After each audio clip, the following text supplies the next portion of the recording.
পায়েল দেখো আমাদের বাড়িতে কে এসেছে। আরে আরে, ভিখারির মতো কাউকে না বলে ভেতরে চলে আসছেন যে? বেরিয়ে যান বলছি, চুপচাপ বেরিয়ে যান। পায়েল তুমি এটা কিভাবে কথা বলছো? এটা আমার মা। হ্যাঁ তো কি হয়েছে? এখন কি আমি বরণ ডালা নিয়ে এসে তোমার মাকে বরণ করব? আর তোমার মা এটাও জানে না যে কারো বাড়িতে আসতে হলে তার পারমিশন নিতে হয়? আর এত অপমান করছি তাও তোমার মা চুপচাপ সরে যাচ্ছেন, নির্লজ্জের মতো। তোমার মাথার ঠিক আছে? আমার মায়ের সাথে তুমি এইভাবে কথা বলছো কেন? আমার মা তোমার মা নয় নাকি? আমি এইভাবেই কথা বলবো, কারণ এটা তোমার মা, আমার মা না। পায়েল, মুখ সামলে কথা বলো। তুমি ভুলে যেও না তুমি আমার বাড়িতে আছো, আর আমার বাড়িতে আমার মা আসবে, তার জন্য কারো পারমিশনের প্রয়োজন নেই। হ্যাঁ, আমার পারমিশনের দরকার আছে, কারণ এই বাড়িতে তোমার যতটা অধিকার আছে ঠিক ততটাই আমারও অধিকার আছে। পবিত্র, কি হয়েছে? বৌমা এত রেগে আছে কেন? আমি জানি না মা, আগে তো কখনো এইরকম ব্যবহার করেনি আমার সাথে। আপনি এখনো বুঝতে পারছেন না? আপনার ছেলেকে বলুন আপনাকে বাড়ি দিয়ে আসতে। ব্যাস পায়েল, অনেক হয়েছে। এরপর তুমি যদি আমার মায়ের ব্যাপারে আর একটা খারাপ কথা বলো, তাহলে আমার থেকে খারাপ আর কেউ হবে না।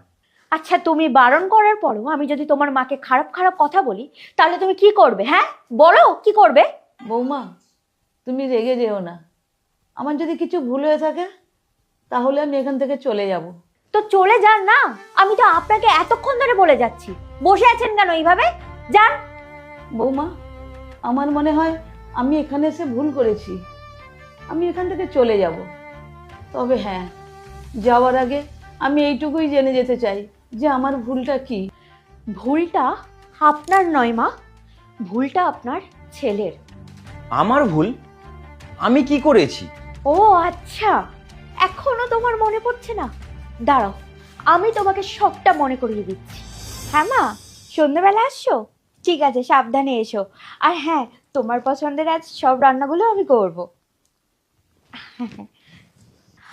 পবিত্র, আজ সন্ধ্যেবেলায় মা বাবা আসছে। হ্যাঁ, তো আমি কি করব? কি করব মানে? বাজারে যাও, বাজারে অনেক কিছু আনতে হবে। আমি মাকে বলেছি এবারে মায়ের পছন্দের সব খাবারগুলো আমি রান্না করব। আচ্ছা, তোমার বাবা মা তাহলে এই জন্য এখানে আসে, শুধু খাবার জন্য? কেন, তোমার বাবা মা কি খেতে পায় না? আরে, তুমি এইসব কি কথা বলছো? হ্যাঁ, আমি ঠিকই বলেছি। তোমার মা বাবার জানা উচিত ছিল যে মেয়ের বাড়ি যখন তখন আসা যায় না। আমাদের একটা প্রাইভেসি আছে, সেটা তোমার মা বাবার জানা উচিত। প্রাইভেসি? পবিত্র, আমরা তো আলাদাই থাকি, সবসময় নিজেদের মতনই জীবনযাপন করি। মা বাবা তো সবসময় এই বাড়িতে আসে না। এই, তোমার মা বাবা কি ভেবেছে বলো তো? যখন তখন এখানে আসবে আর তাদের জন্য